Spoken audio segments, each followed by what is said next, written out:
The night sky above the city glittered with skyscrapers, but inside Starlight Hospital, shadows gathered like vultures. His heartbeat is dropping. The monitors shrieked as the medical team crowded around the bed. A dozen white coats moved frantically, but the man lying motionless at the center was untouched by all their efforts. Adrian Kane, the ruthless CEO who had built an empire with his own 2 hands, feared in boardrooms across the globe, was dying. Another round of epinephrine now. A doctor barked, sweat streaming down his face. The nurse obeyed, but when the drug coursed into his veins, the monitor only gave a flat, unbroken line. No response. A suffocating silence gripped the room. For a heartbeat, no one moved. Then panic erupted.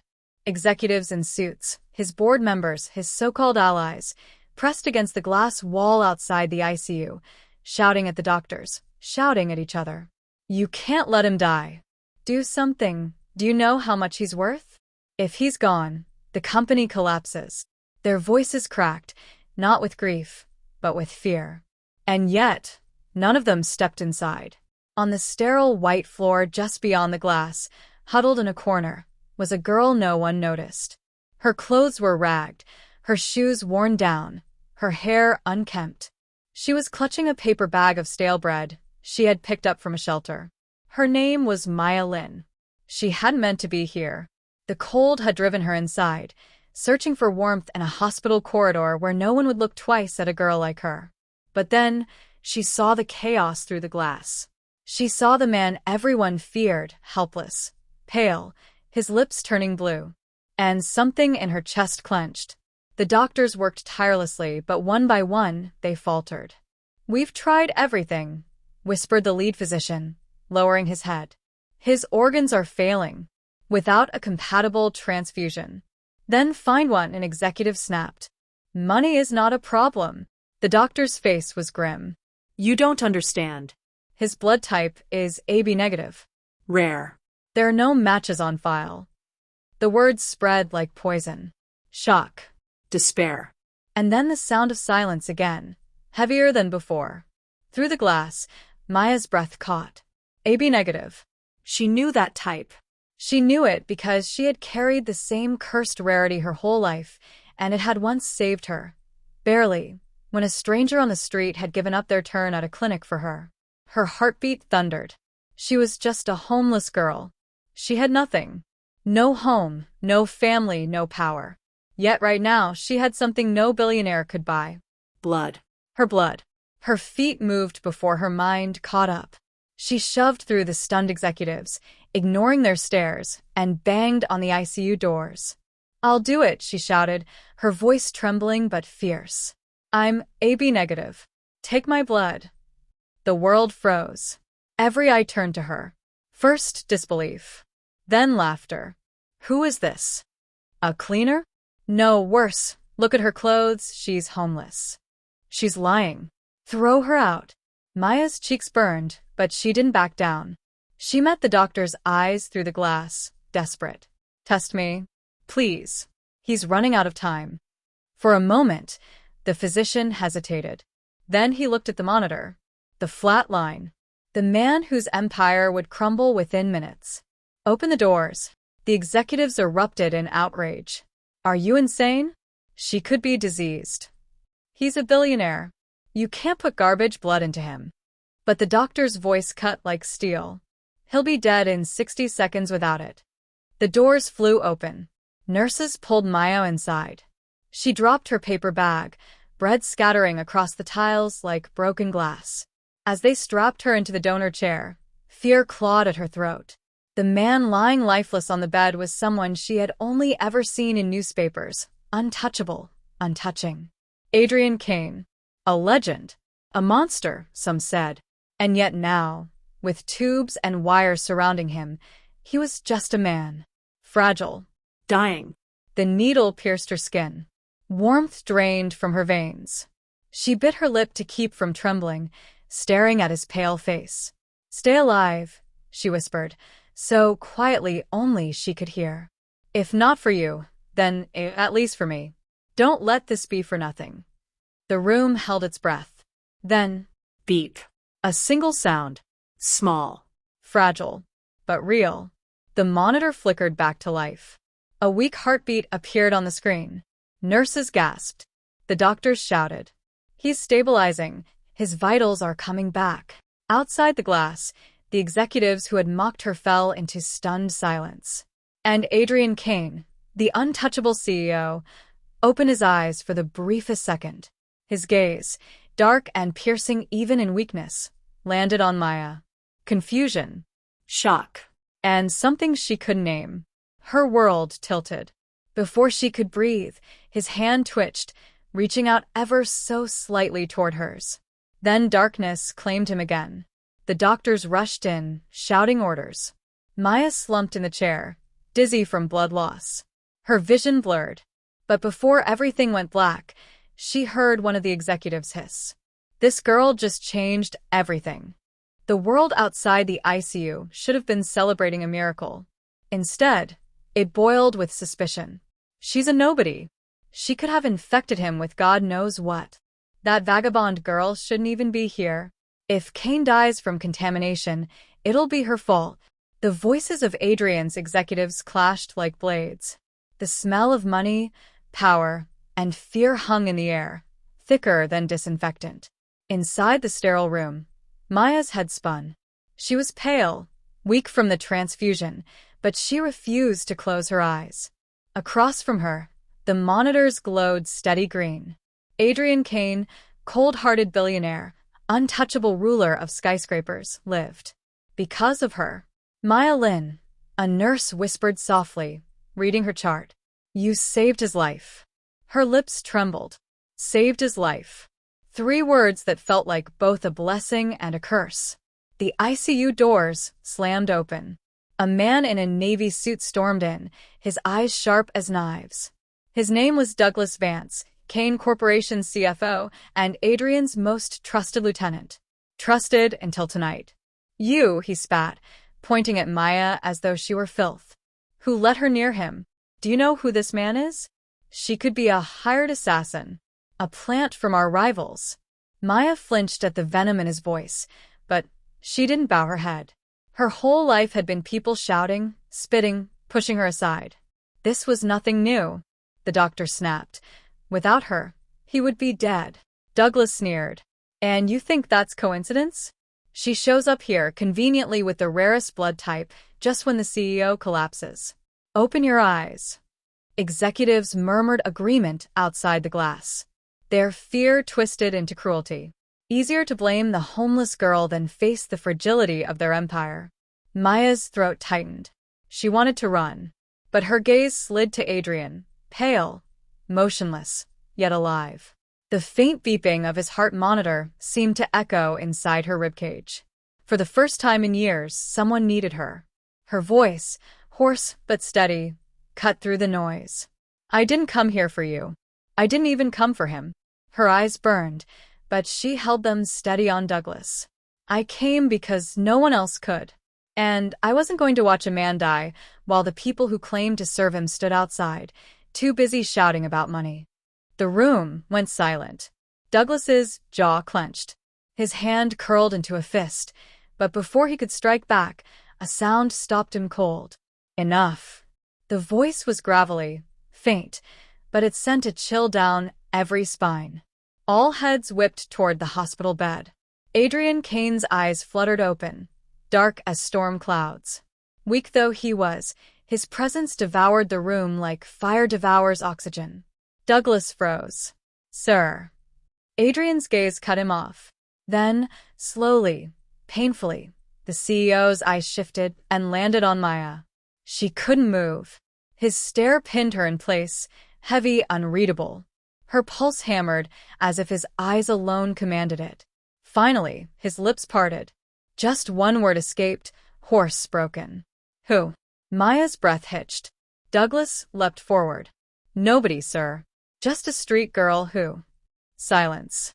Adrian's voice cracked like a whip, weak but merciless. The CFO paled, retreating. Adrian's gaze never left Maya. You saved me? The question, simple as it was, stole the air from her lungs. She wanted to say no, wanted to vanish back into the shadows where no one asked questions. But her lips betrayed her heart. Yes. For a long moment, he only stared, his chest rising shallowly. Then, unexpectedly, a ghost of a smile tugged at his mouth, bitter, ironic. The empire built on billions are rescued by a girl with nothing. The words sliced through her like a strange kind of truth. The machines beeped faster as his vitals shifted. Doctors swarmed, urging him to rest, but Adrian's hand twitched, lifting slightly, as though reaching for her. Maya's instinct screamed to step back. She was nothing. She had no right, but her body moved closer to the bed anyway. His fingers brushed hers. Ice cold, trembling, but alive.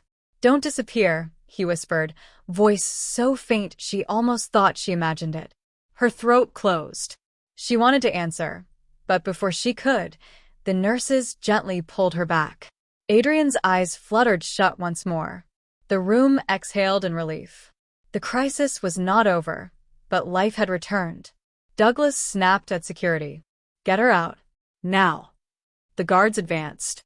Maya staggered, weak, but before fear could root her, the doctor raised a hand. "She stays. At least until we confirm his condition. Without her, none of this would be possible." The executives fumed, but no one dared defy the doctor, not with the CEO still fighting for every breath. Maya sank back into the chair, trembling. Around her, powerful men and women looked at her as if she were poison. But all she could think of was his voice. "Don't disappear." For the first time in her life, someone had asked her to stay. The following morning, sunlight spilled through the glass walls of Starlight Hospital's VIP suite. Gold against white, it should have felt warm, but inside the room, the air was tense, sharp as broken glass. Adrian Kane sat upright in his bed, for lines trailing from his arm. His face was pale, but his eyes, dark, focused, unyielding, burned with the same intensity that once bent markets to his will. And across from him, in an ill-fitting hospital chair, Maya sat curled, her clothes still torn, her hair messy, clutching her paper bag as though it were armor. Two worlds staring at each other. For a long time, silence stretched. Then Adrian's voice, hoarse but commanding, cut through it. "You should not be here." Maya's fingers tightened around the bag. "I didn't ask to be." His brow arched slightly and used to defiance. "You saved me. That makes you different." Different. The word stung. She was still just a girl who slept on park benches, still mocked as trash by the world outside. And yet, his gaze held her as though she were made of something rare, dangerous even. "I don't want anything from you," she said, forcing steadiness. Adrian leaned back, his lips curling into something between irony and curiosity. "Everyone wants something from me." His eyes narrowed. "So, what do you want?" The question pierced her. For a moment, images flooded her mind. A warm bed, food she didn't have to scavenge, a place where people saw her. She swallowed them down. "Nothing," she whispered. His stare lingered, heavy, unreadable. It unsettled her more than any insult ever had. The door burst open. Douglas Vance swept in, carrying a tablet and venom in his tone. "Sir, the board is demanding answers." The press already caught wind of this. CEO saved by homeless blood donor. "It's a circus out there." Adrian's jaw tightened, then shut it down. "We can't," Douglas snapped. "Reporters are circling the hospital. Investors are panicking. And her," his glare slashed toward Maya. "Her face is everywhere. They're calling her your savior." Heat crawled up Maya's neck. She wanted to vanish. But Adrian's expression hardened, a mask of ice. "She stays." Douglas gaped. "Sir, with respect, did you not hear me?" Adrian's voice cracked like thunder, cold and absolute. "She stays. Under my protection." The CFO's face twisted, but he bowed stiffly and left, muttering curses under his breath. Maya's chest tightened. Protection? As though she were some possession. She rose from the chair, her voice trembling but fierce. "Don't order my life." I don't belong to you. His eyes flicked up to her, sharp, unreadable. You gave me your blood. Now it runs in my veins. Whether you like it or not, you are tied to me. Her breath caught. The weight of his words sank deep, terrifying and magnetic all at once. Before she could reply, a nurse entered to check his vitals. Adrian dismissed her with a flick of his gaze, his attention never leaving Maya. Stay until I say otherwise, he said, softer this time, but no less commanding. She wanted to refuse. Every instinct screamed to run, to slip back into the shadows where no one cared who she was. But as she turned toward the door, she caught sight of reporters swarming outside through the glass walls, cameras flashing, voices shouting. Her stomach dropped. There was no escaping anymore. Her eyes flicked back to him, frustration and fear colliding in her chest. You've ruined my life, she whispered. For the briefest moment, Adrian's cold mask faltered. Something flickered in his gaze. Guilt, or perhaps something far more dangerous. Maya, he said, her name rough on his tongue, as though tasting it for the first time. She froze. He leaned forward, weak but relentless, and his voice was low enough that only she could hear. Then let me be the one to fix it. The monitors beeped steadily in the ICU, a rhythm that felt more like borrowed time than victory. Ethan Blackwood, the untouchable CEO, the man who commanded entire industries, lay pale and recovering, while across the glass wall, the press stormed like vultures. They wanted the story of his miraculous survival. What none of them knew was that the miracle had a name. Amara. And she was sitting alone on the cold hospital bench, her hands clenched, her clothes still the same tattered ones she'd worn when she stumbled into his surgery room. Her veins ached, her body weak from what she'd given, but it was her heart that felt heavier. He's alive. That should be enough, right? The door opened. Dr. Chen stepped out, his expression unreadable. He's stable for now. The transfusion worked, but there's something you should know. Amara straightened, wary. What do you mean? The media is already digging. They want to know who you are. If they find out the Blackwood heir owes his life to a homeless girl, he trailed off, glancing toward the corridor where men in suits whispered and pointed. It won't end well for you. Her stomach twisted. So, I'm just supposed to disappear? Dr. Chen hesitated, then pressed an envelope into her hands. Mr. Blackwood's board of directors has suggested you take this. As compensation. Amara opened it. Her fingers trembled as thick stacks of cash stared back at her. Blood money. A payoff to vanish. Her jaw tightened. They think my blood is worth a handful of bills? Before Dr. Chen could respond, a deep voice cut through the hallway. She's not leaving. Amara froze. Ethan was standing at the doorway of his room, weak but upright, his hospital gown loose around his shoulders. His gaze locked onto her with an intensity that made the air burn. For a man who had been clinically dead hours ago, his eyes held the fire of someone who had just claimed life for the second time. Everyone out, he commanded hoarsely. Doctors, assistants, even Dr. Chen hesitated, but the authority in his tone was unquestionable. Soon, it was only the two of them, silence thick between them. Amara rose slowly. You should be resting. I should be dead, Ethan countered, his eyes never leaving hers. But you changed that. She shook her head, retreating a step. It wasn't me. It was just blood, biology. Anyone would have. No, he interrupted sharply. Not anyone. When the entire world failed me, when billion-dollar medicine failed me, you stood there with nothing and still gave everything. His voice cracked at the edges, but his stare was unrelenting. Tell me, Amara, why? Her chest constricted. Why? Because she knew what it was like to be invisible. Because she had watched life slip from the only person she'd ever loved, her brother, and no one had cared enough to save him. Because she couldn't stand to watch another heartbeat go silent, even if the man was a stranger in a glass palace she would never belong to.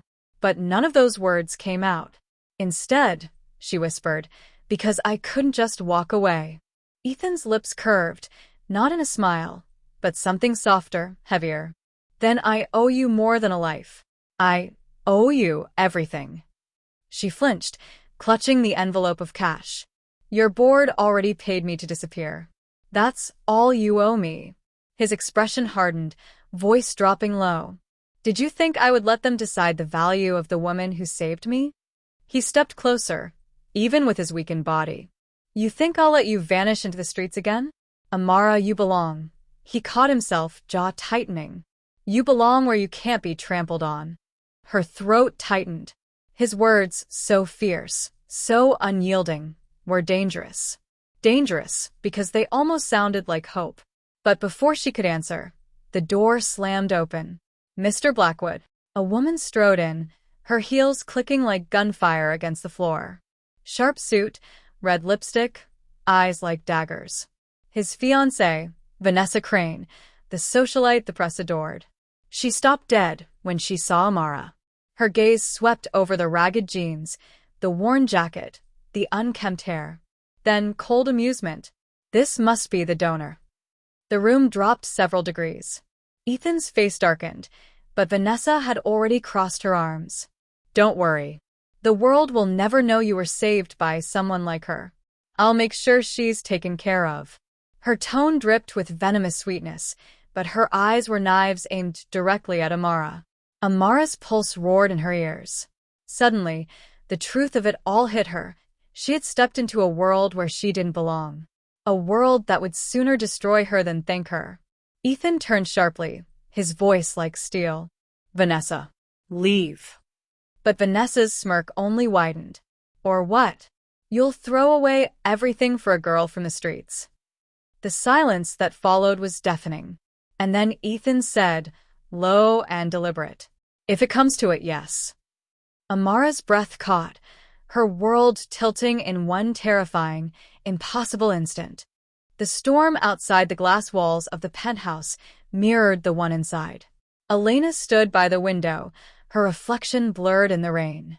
Her clothes still carried the faint scent of antiseptic and blood, reminders of the night she had saved the man now sitting on the velvet couch behind her. Damien Hale, the CEO whose name commanded boardrooms and newspapers alike, looked nothing like the ruthless titan the world imagined. His usual steel composure was fractured, his gaze dark, restless. "Why did you do it?" His voice cut through the silence, low but sharp. Elena turned, startled. "Do what?" "Give your blood. Risk your life for me." His hand clenched on the glass of whiskey, though he hadn't taken a sip. His veins still bore the faint marks of transfusion. "You didn't know me." "Not really. You should have walked away." Her throat tightened. She wished she had an easy answer. "Because everyone else gave up. And I couldn't." His eyes, storm gray, locked on hers. "Do you realize what that means? What you've tied yourself to?" Elena took a slow breath, squaring her shoulders despite the trembling in her chest. "You're alive. That's all that matters." "No," he stood suddenly, his towering frame commanding the room. His voice rose, raw with something dangerously close to desperation. "It's not that simple. You don't understand. People will come after you. Because of me. Because now." He stopped, cutting the words short. "Because now what?" She pressed, stepping closer. Damien's jaw tightened, a flicker of vulnerability breaking through his armor. "Because now you're the reason I'm still here. And in my world, that makes you both my salvation and my target." Her pulse quickened. The warning wasn't just words. It was truth. Before she could answer, the sharp buzz of his phone shattered the moment. Damien glanced at it, his expression darkening. "It's the board," he muttered. "They've called an emergency meeting." Elena frowned. "Because of your condition?" "No," he said coldly. "Because someone leaked that I almost died. And vultures don't waste time circling a wounded lion." The way he said it sent a chill down her spine. Moments later, they were in his sleek black car, the city lights flashing across his face like fractured shadows. Damien was silent, his mind clearly miles away, but Elena could feel the tension radiating off him like heat. Inside the boardroom, the atmosphere was poisonous. Executives whispered, eyes darting between Damien and Elena, who stood awkwardly at the edge of the room. "Mr. Hale, One of the older board members began with a thin smile. "We're relieved to see you somewhat recovered. But questions remain about your fitness to lead. The company cannot afford weakness." Elena's fists clenched at the smugness in his tone, but Damien's expression was unreadable, carved from ice. "You mistake survival for weakness," Damien said evenly, his voice cutting through the air like a blade. "I am not dead, and as long as I breathe, Hale Corporation is mine." The room went silent, but Elena caught the faint smirk of another board member who clearly wasn't convinced. It was only later, when they left the building, that she saw the cracks in his mask. His hand lingered at his side, trembling slightly, hidden from the public eye. "Damien." She touched his sleeve gently. He stiffened, then turned to her, his gaze heavy. "I can't afford weakness, Elena. Not in front of them. Not in front of anyone. But with you," his voice faltered, the confession half-breaking. "With you, I feel it." Her chest ached. "That's not weakness. That's being human." For the first time, she saw something shift in his eyes. A flicker of longing, of fear, of a man caught between walls he built and the one person who had breached them. Before she could say more, the screech of tires cut through the night. A black SUV swerved dangerously close, windows lowering. Muzzles glinted under the streetlights. "Get down," Damien roared, pulling Elena against him as bullets shattered the quiet. The car sped past, disappearing into the rain-slicked streets, leaving only silence and the acrid smell of gunpowder in the air. Elena's heart pounded against his chest as he held her, shielding her with his body. When the danger passed, Damien's eyes burned with fury and something else, something far more dangerous. "This is what I meant," he whispered hoarsely, gripping her shoulders. "Saving me tied you to my enemies. They won't stop. Not now. Not ever." Elena swallowed hard, her fear warring with something deeper, an unshakable pull toward the man who both terrified and captivated her. "Then we face them," she said softly, defiance lacing her trembling voice. Damien stared at her as though seeing her for the first time. And in that moment, amid shattered glass, lingering smoke, and the echo of gunfire, his heart betrayed him. Because he realized he wasn't afraid of losing his empire. He was afraid of losing her. Rain hammered against the glass walls of Adrian Blackwell's penthouse, a furious storm that mirrored the chaos inside his chest. He had faced boardroom wars, hostile takeovers, and assassination attempts on his empire, but nothing had shaken him like this girl. Elena, the homeless girl whose blood had pulled him back from death itself. Now she stood in the middle of his polished marble floor, dwarfed by chandeliers and walls of steel and glass, her thin figure trembling but her chin defiantly lifted. She didn't belong in this world of silk and power, and yet she was the only reason he was alive. "Why am I here?" she demanded, her voice raw but steady. "You brought me into your world like I'm some possession. I gave you my blood because you were dying, not because I wanted to be your hostage." Adrian's jaw clenched, his storm-gray eyes locking onto her.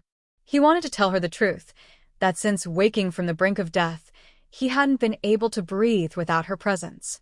That her courage, her stubbornness, her unpolished honesty had cut deeper than any woman of wealth or beauty ever had. But Adrian Blackwell did not confess. He controlled. "You saved me," he said, his voice low, commanding. "That makes you mine." Her lips parted, stunned. Then anger flashed across her face. "I'm not a thing to be owned, Adrian." Something inside him twisted, guilt, need, fear. But he masked it with his usual cold steel. "You think you can walk away? Do you understand what's happening outside these walls? The media already smells blood. My enemies want to know why I survived. If they find out who you are, you won't last a day." Her chest rose and fell, her defiance warring with the creeping fear in her eyes. "So, I'm just your dirty little secret? A shield against your enemies?" For the first time in years, Adrian faltered. His empire, his reputation, his calculated life, all of it had been shaken by a girl who had nothing but rags to her name. "No," he said at last, softer now, almost broken. You're the only reason I'm breathing. The only reason He stopped himself before the word care could escape.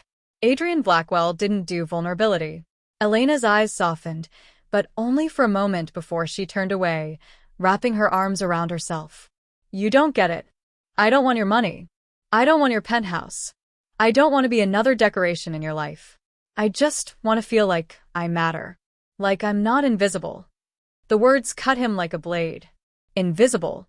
She had lived her whole life unseen, discarded, forgotten, and now he was doing the same, dragging her into his world without asking what she wanted. He took a step toward her, and for once, the mask slipped. His hand hovered near her arm, not daring to touch. You matter, he said, the two words rough, torn from his chest. To me, more than you know. The storm outside cracked with thunder, and for a fleeting second, the space between them burned with something neither of them wanted to admit. But before she could answer, the elevator chimed. The door slid open to reveal Lucian Blackwell, Adrian's cousin, his rival, his shadow. Dressed in black, his smirk dripping with venom, Lucian's eyes landed on Elena first. So this is the girl, he drawled. The miracle who dragged you back from the grave?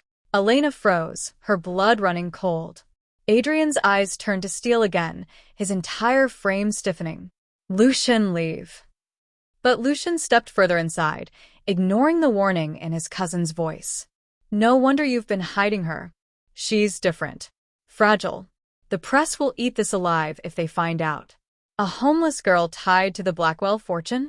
Tell me, cousin, do you love her? Or is she just your newest experiment? Elena's breath caught, shame and fear twisting in her chest. Adrian moved instinctively, placing himself between her and Lucian, his voice like ice. If you so much as touch her, you'll regret it.